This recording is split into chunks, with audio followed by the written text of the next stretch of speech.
नमस्कार दोस्तों, सरल हिंदी चैनल पर आपका स्वागत है। और आज तेनालीरामन के बहादुर और बुद्धिमानी के किस्सों की इस सीरीज़ में हम फिर से एक नई कहानी लेकर आए हैं। तो आइए सुनते हैं।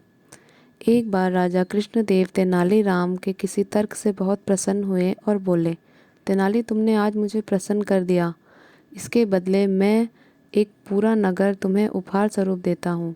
तेनाली ने झुककर उनको धन्यवाद कहा। इसके बाद कई दिन बीत गए, परंतु राजा कृष्णदेव राय ने अपना वचन पूरा नहीं किया। वह तेनाली को एक नगर उपहार में देने का अपना वचन भूल गए थे। राजा के इस प्रकार वचन भूल जाने से तेनाली बड़ा परेशान था। उसे समझ नहीं आ रहा था कि क्या करे, परंतु फिर भी राजा को उनका वचन याद दिलवाना तेनाली को अच्छा नहीं लग रहा था। इसलिए वह एक उचित मौके की तलाश में था। एक दिन एक अरबी व्यक्ति विजयनगर आया। उसके पास एक ऊँट था। लोगों की भारी भीड़ ऊँट को देखने के लिए इकट्ठा हो गई, क्योंकि उनके लिए वह एक अजूबा था। उन्होंने ऊँट के बारे में सुना था, पर कभी ऊँट देखा नहीं था। राजा एवं तेनाली भी ऊँट नामक इस अजीबोगरीब जानवर को देखने आए। दोनों एक साथ खड़े हुए ऊँट को देख रहे थे। राजा बोले, तेनाली, निसंदेह ऊँट एक विचित्र जानवर है। इसकी लंबी गर्दन तथा कमर पर दो कुबड़ है। मैं हैरान हूँ कि भगवान ने ऐसा विचित्र तथा बदसूरत प्राणी पृथ्वी पर क्यों भेजा।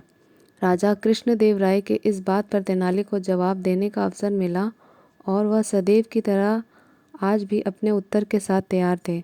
वह बोले, महाराज, शायद क्या, बल्कि अवश्य ही यह ऊँट अपने पूर्व जन्म में कोई राजा रहा होगा, और शायद इसने भी कभी किसी को उपहार स्वरूप नगर देने का वचन दिया होगा और फिर बाद में भूल गया होगा, अतः दंड के रूप में ईश्वर ने इसे इस प्रकार का रूप दिया होगा।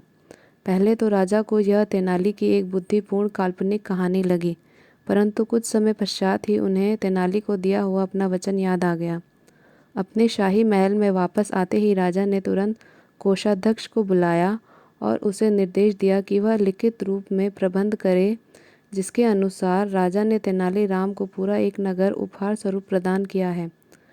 पूरा एक नगर उपहार स्वरूप ग्रहण करने के पश्चात तेनाली ने राजा को धन्यवाद दिया, और इस प्रकार एक बार फिर तेनाली ने अपनी बुद्धिमानी से काम लेकर राजा को उसका भूला हुआ वचन याद दिलाया।